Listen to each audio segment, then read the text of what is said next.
Welcome to my video channel again. It feels like last time I appeared here, the Big Bang had not happened yet. Time really flies by. Before I start, I guess I need to apologize first, as I remembered that I promised to make a series of decent videos on political philosophy. But unfortunately, I made none of them. I hope you could forgive me as I have been through an extremely tough and exhausting year, which I barely survived. I will try to make up for it by making more interesting videos in the future. Hopefully next year. I hope I will be less busy by then. It's quite funny that every year I say probably next year is less busy. But besides my hopeless laziness, another reason why I gave up the videos on political philosophy is that I'm less interested in the subject now. I increasingly find that it is very hard to believe that political philosophy can exist and work independently from the specific historical track of a regime or society.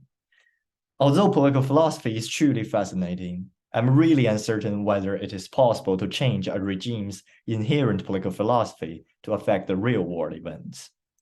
Moreover, I also start to doubt that whether we can really claim that any political philosophy or political institutions is superior or inferior to one another. You know where I came from, right? And I admit that there are huge, probably more realistically, I should say gigantic problems with its political philosophy and political institutions. But I really think that a large part of it is probably really something inherited from our history, and it cannot be easily changed, nor can it be easily dropped. It just feels like it is something embedded in my characteristics and identity. I will probably elaborate on this in the future.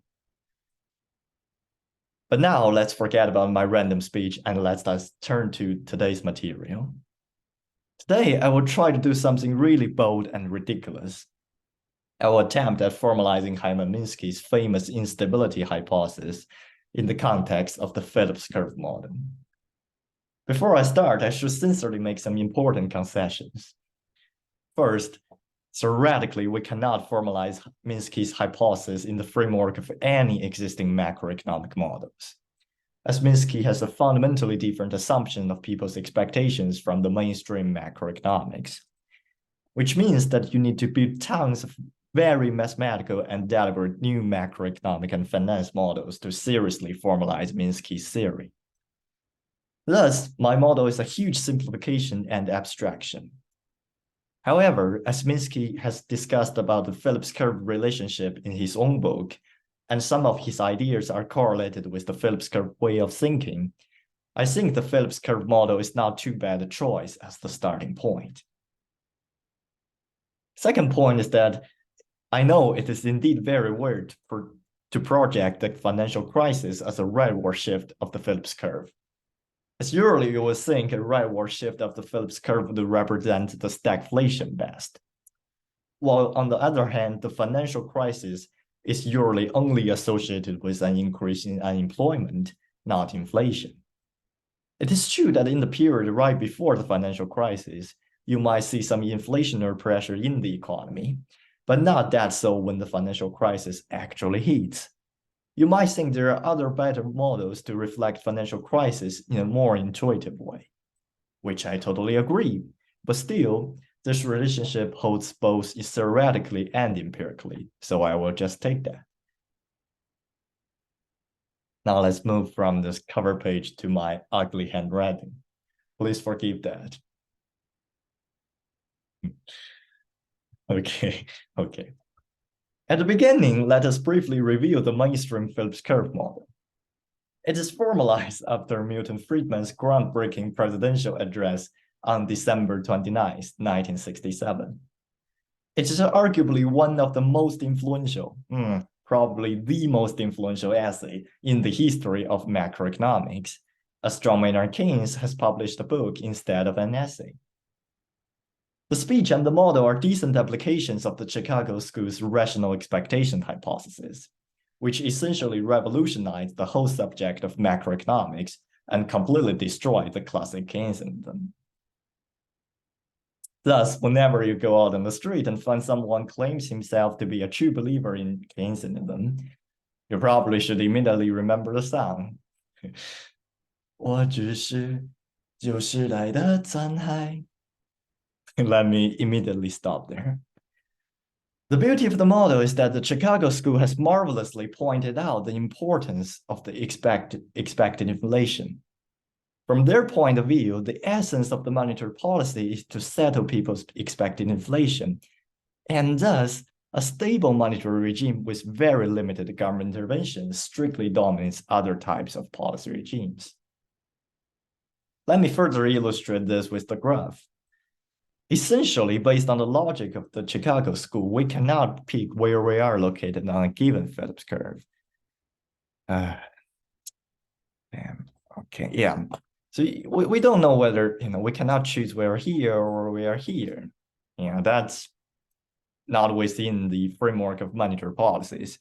But instead, we can pick whether we are on this Phillips curve or on this Phillips curve, right? But depends on what pi e and epsilon is. As you can see from the formula, right, the Phillips curve only depends on the pi e and epsilon. And hopefully, we unanimously agree that the lower Phillips curve is always better than the higher Phillips curve. So all we need to do is to make pi e low and stable, this guy here, while deliberately responding to the exogenous shocks when required, which is this guy here. Okay. Following this line of logic, we have established the modern monetary regimes composed of independent central banks and inflation targeting policies. These monetary regimes are considered highly successful until the heat of the financial crisis. So basically, between the financial crisis, we are always located on a very low Phillips curve. Yeah, if you think in the Phillips curve way of thinking. Okay. The financial crisis has fundamentally challenged the foundations of the Chicago School and modern macroeconomics. Let me delete that first. Why would that be the case? Again, as I pointed out before, the typical Phillips curve model only has two meaningful variables, the pi e and the epsilon. You might say there are other variables here, hey. But the beta here is just the most boring variable derived from the Oken's law. It's a very boring thing, and you cannot rely on beta to be very interesting. And the UN term here, the natural rate of unemployment is completely determined by long-run economic variables. So it's without, so it's beyond the framework of our monetary policy way of thinking here. We already have several decent series explaining what factors would affect the inflation expectation, while financial crisis does not seem to have a significant impact on inflation expectation. Of course, just as I've said before, you can argue that the boom will put inflationary pressures on the economy and thus cause inflation expectation to rise. However, even if that is the case, the increase in inflation expectation would be quite minor compared with the gigantic outward shift of the Phillips curve in times of financial crisis. So basically, in times of financial crisis, we'll see a Phillips curve, something like that. So if you fully count on the pi e to change, you need a gigantic increase in pi e, but my previous logic shows that pi e probably can only take us here. If you think about the inflationary pressure, we're probably just here, but actually we're on this line. So yeah, so the pi e term cannot tell us why we cannot tell us what really happened during the financial crisis. Now, what about epsilon? Let me delete those lines again. The problem is that epsilon only reflects those exogenous or external supply shocks. Ideally, these shocks should be uncorrelated with our monetary policies or monetary regimes. For example, the Middle East countries just decided to collectively reduce their oil production, which is true, causing a supply shock to the world. Normally, reasonable people will not correlate this with something that Andrew Bailey did in his secret office on the Lombard Street. Similarly, suppose that this year the climate in Costa Rica goes a little bit wild, let's say negative 30 degrees Celsius, and their decent pineapple field was ruined. Consequently, the Marks and Spencer company goes bankrupt as they cannot produce and sell the delicious pineapple juice anymore. This might also be considered as a huge supply shock to the UK economy, but it is very weird to believe that Tony Blair's decision to give Bank of England independence was the fundamental reason behind global cooling. And by the way, there's no such thing as global cooling. I wish there is. However, this is no longer the case when we think of the financial crisis. It will be very hard to believe that the dump situation of Lehman Brothers or the Silicon Valley Bank is irrelevant from the Fed's policies. Admittedly, it could be positive or negative correlation. You might say, without a stable monetary regime and the operations of the Fed, especially Mr. Bernanke, not only Lehman Brothers, but also Lehman Sisters would fail, which is exactly the way the Nobel Prize Committee treats it when it chose to give Bernanke the Nobel Prize. But my point is that there is indeed some correlation. So that's all. You don't need to worry about it's positive or negative. I won't dig deep into that. Thus, this is already sufficient to show the current Phillips Curve model is deficient in explaining the financial crisis. And actually, the Phillips Curve model is deficient in explaining anything important that happens in the financial market. How could we improve the model, eh? Well, let me give it a try with the help of Minsky's instability hypothesis. Now we're going to move to the next page of ugly writing. Okay. Hyman Minsky believed that people have an intrinsic tendency to engage in speculative activities. So basically, they will borrow lots of money to do risky operations. Here, I will use the term lambda to describe this tendency. Lambda here. Okay. If you follow Minsky's reasoning, this lambda term is very likely to be a constant. But alternatively, of course, you can also think it as a function of several variables. For example, our classic big three: culture, geography, and religion. Whenever you run out of variables, you can always pick these variables to make up for it. This is the magic of development economics. Also, the variables that I will use later, for example, the type of monetary regimes, type of the fiscal regime, and the length that the economy has developed for. Well, this is pretty weird because what I want to show is the level of development of the economy. But as Minsky only thinks about developed economies here, so the two things will be essentially equivalent. I will leave the big three to grandmasters in development economics or political economy, and only attempt to briefly think about the other three variables. In the first place, I bundle the monetary regimes and fiscal regimes together and plot them on a classic left-to-right spectrum.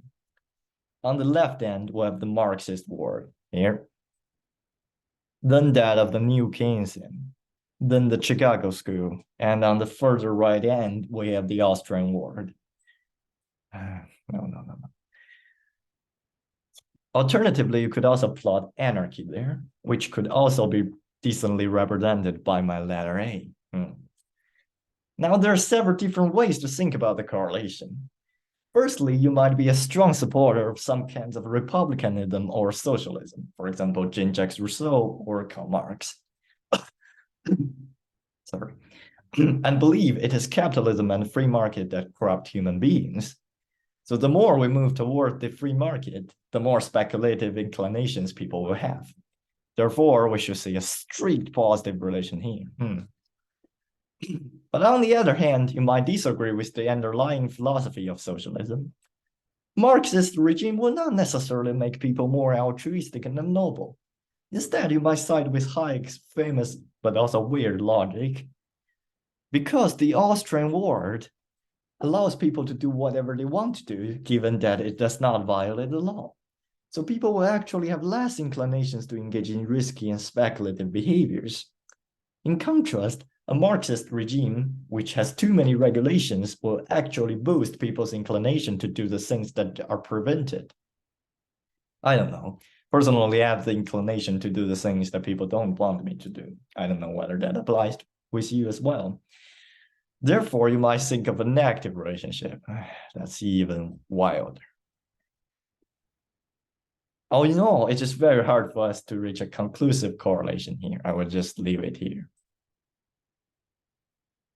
Similarly, the relationship between lambda and t is also likely to be vague. There might be decent reasons to believe that they should be positively correlated, but it is hard to know how strong the correlation is. So I think it's something like that, or something like that, or it's something like that. Okay, all plausible. It will be really interesting and contributive to investigate further into those relationships. But for now, I will just leave the analysis here and move on. Okay. Now we have the inclination lambda. Okay. But it is important to note that inclination alone will not affect the real-world events. For example, I have strong inclinations to have a stable and happy relationship, to become a PhD student at MIT, and to win a Nobel Prize before age 99. All these inclinations would not have any impacts on the real economy, as none of them can be realized. Thus, to analyze the impact of lambda on the economy, I introduce a new variable S, which describes the total amount or the proportion of speculative transactions in the economy. Okay, here is our decent S. I assume S to be a function of people's speculative inclination lambda. The monetary regime of a country and the fiscal regime of country, and finally the level of development of the economy. Of course, just as before, you can always add more variables such as the classic big three. The analysis starts to get more interesting from here. As before, I first bundle the monetary and fiscal regimes together and try to think of its relationship with S.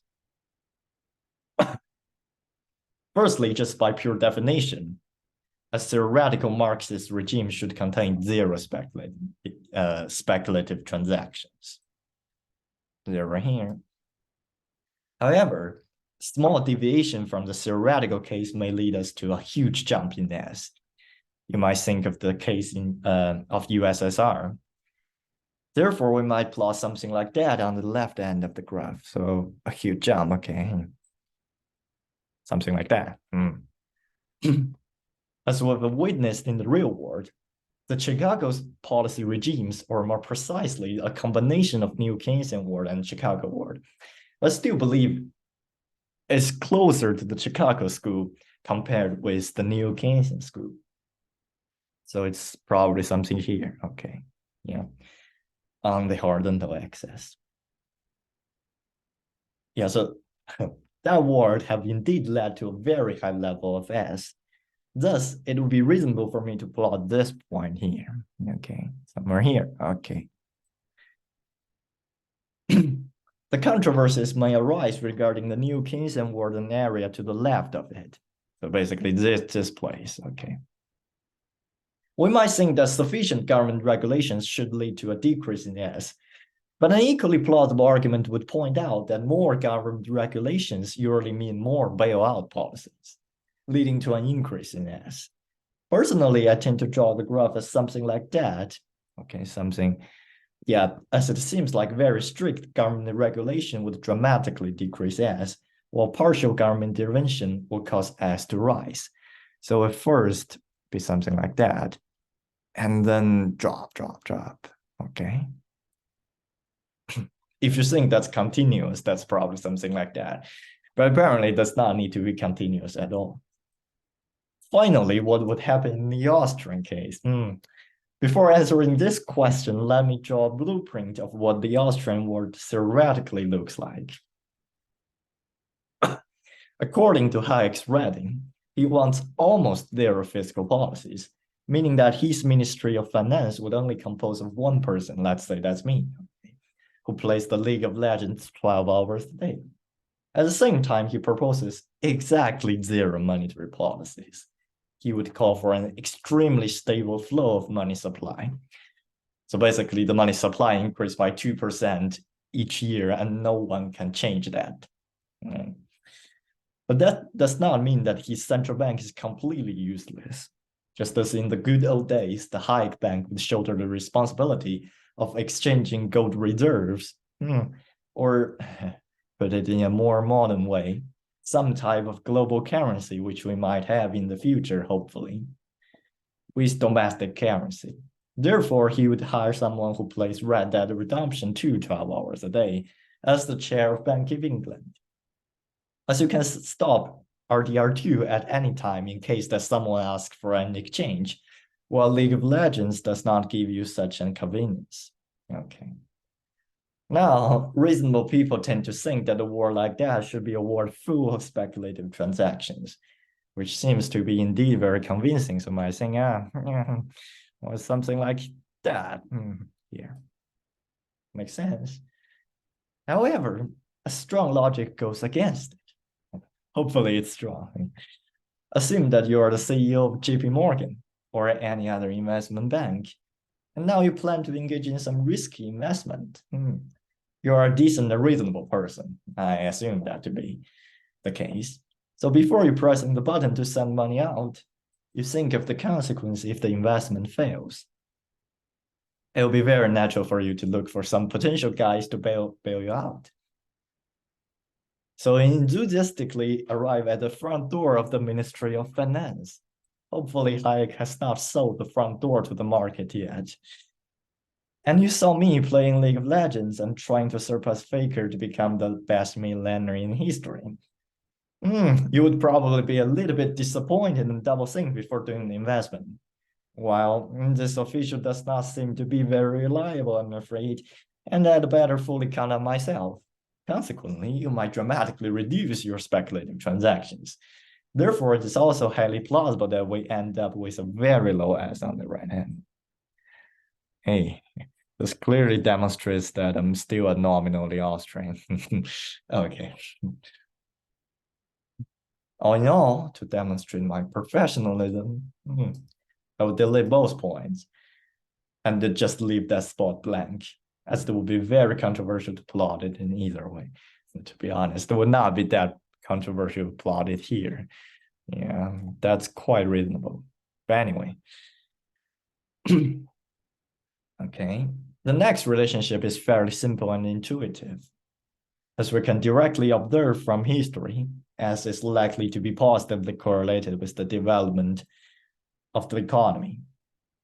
It is important to note, however, that the relationship is also likely to be in a high-degree polynomial instead of a linear relationship, so that the S would increase disproportionately as the financial market gets more and more advanced. So instead of that, that might not be true. We might have something like that. So it increases very slowly and then it jumps up, something like that, right? Okay, I'll draw a better one. Yeah, it's not really better. It's something like a quadratic, right? Okay. Now we have essentially finished the analysis on S. However, the S variable still fails to help us connect Minsky's theory with our Phillips curve. Note that the amount of speculative transactions would not systematically affect the economy's performance in the pi-u space. Before the eruption of the financial crisis, the economy usually works very well, and we are located on a very decent Phillips curve, meaning that the speculative transactions may actually boost the economy before hitting a critical value. Therefore, to transform the impact of S onto the pi-u space, we need to create another variable, which I will denote as E, representing endogenous shock. Okay. Following the previous lines of reasoning, the relationship between E and S is likely to be something like that. We'll continuously have a very small and probably negative E before S reaches a certain point. And after that, we suddenly have a huge endogenous shock, which would dramatically shift the Phillips curve outward. It's because I want to plot this thing into the Phillips curve model, so anything positive means something bad. That shifts the Phillips curve outward, while anything negative means it will move the Phillips curve inward, which is a good thing. So yeah, it might start like that, and then okay,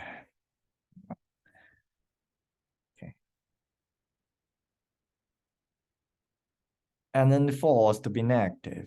The economy really thrives, very low. Hey, no. Yeah, we start like that, and then very low level of unemployment and inflation. Okay, wow. Never mind. Okay, it's something like that, and then we hit here. Okay, here then, yeah, and then we have a sudden jump. We're here. Okay, something like that. Okay.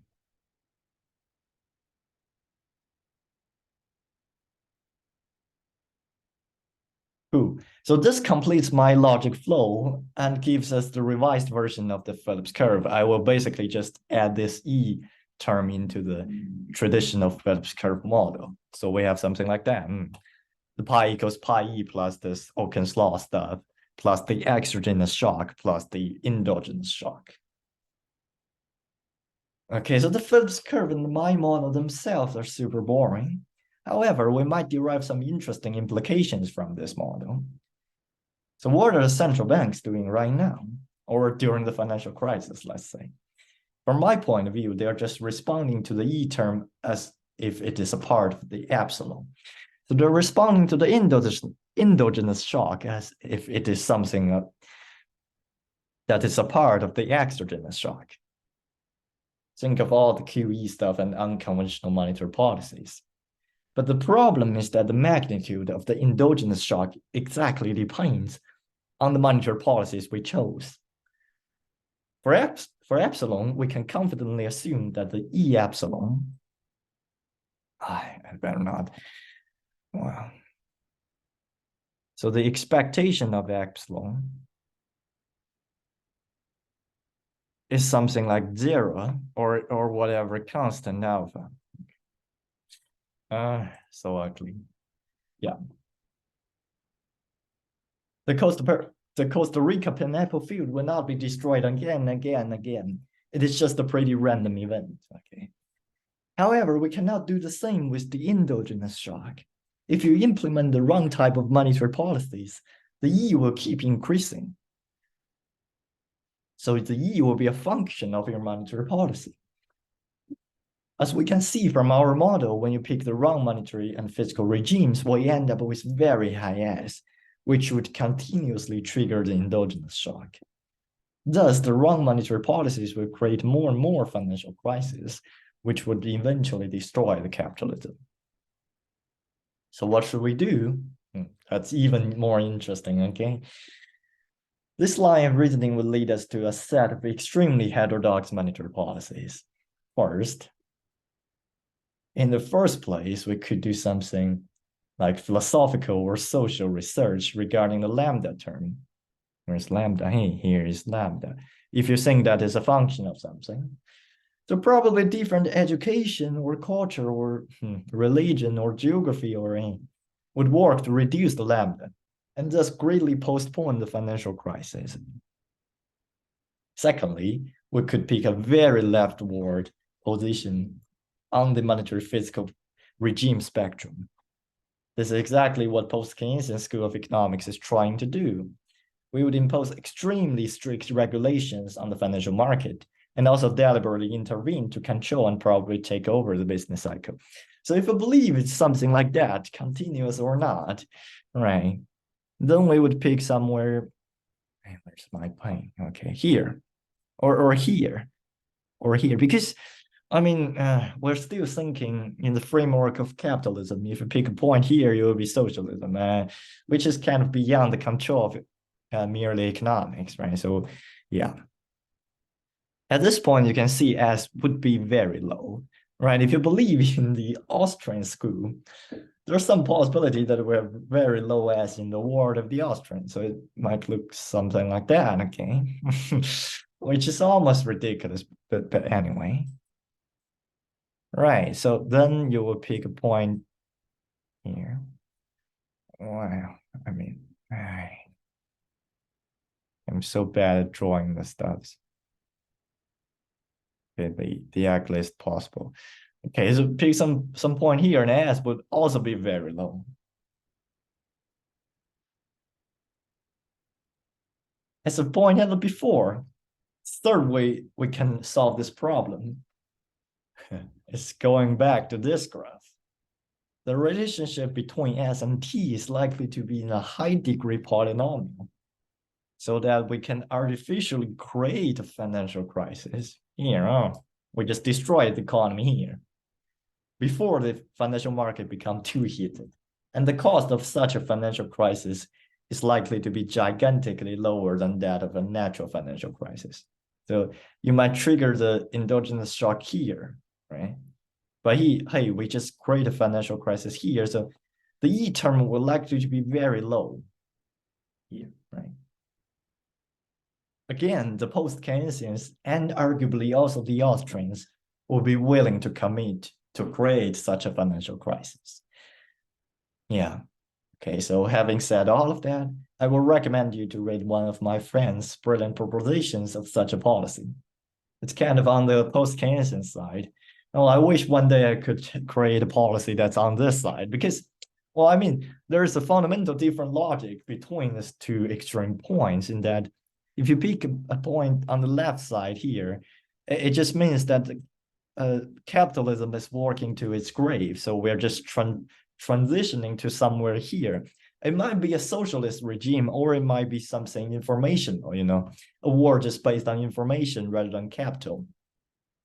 But anyway, that means the classic logic of capitalism is dead, and the real return are a very fundamental thing of capitalism will be zero or something below zero. Yeah, so the economy is unlikely to keep I don't know. Yeah, but a lot of things will be destroyed. Probably the economy can keep growing, probably not. Well, on the other hand, if we can somehow develop a policy that can bring us to a very low point on the right end of the spectrum, this means that capitalism is back to its origin and keeps thriving again, we're in a world of nearly perfect free market. And, we have a lot of free entries, brilliant competitions. So we come back to the good old days, to the golden era of capitalism. I'm not sure that's a good thing. Probably not. Probably someone would say, oh, why don't we try something new, which is more reasonable here. There are a lot of post-Keynesian scholars these days, and not a lot of Austrian scholars, I would say. Right, but yeah, they have fundamentally different implications. I just want to point it out. Yeah, so come back to my friend's policies. He would side on the post-Keynesian side, and he would call it as an inverted monetary policy. So just to give you a very brief idea, you want basically the central bank would kind of take over the economy, right? To control the business cycle. And he has lots of decent original thinking there. Yeah, he really has lots of decent models there. Yeah, and I would post the link of his video below in the commentary really. Yeah. And I think that's most things for today. I'm not sure when would I appear next time. I guess no one cares anyway. Yeah, I need to prepare for my final exam to apply to the master program this summer and to conduct a rigorous research, hopefully on this thing, but I'm not sure this thing's any rigorous. And do a series of incredible math course next year. Yeah, I think I would do real analysis and also econometric theory, those stuffs. And hopefully they can help me to finally build some real models with the decent level of mathematics you rarely see from the papers. And then I'll prepare for my PhD application. Wow, a lot of pressure. Hey, life is really a mess, but I guess that's life. Well, yeah, I guess that's all for today, and I wish you all the best luck. See you next time. Okay.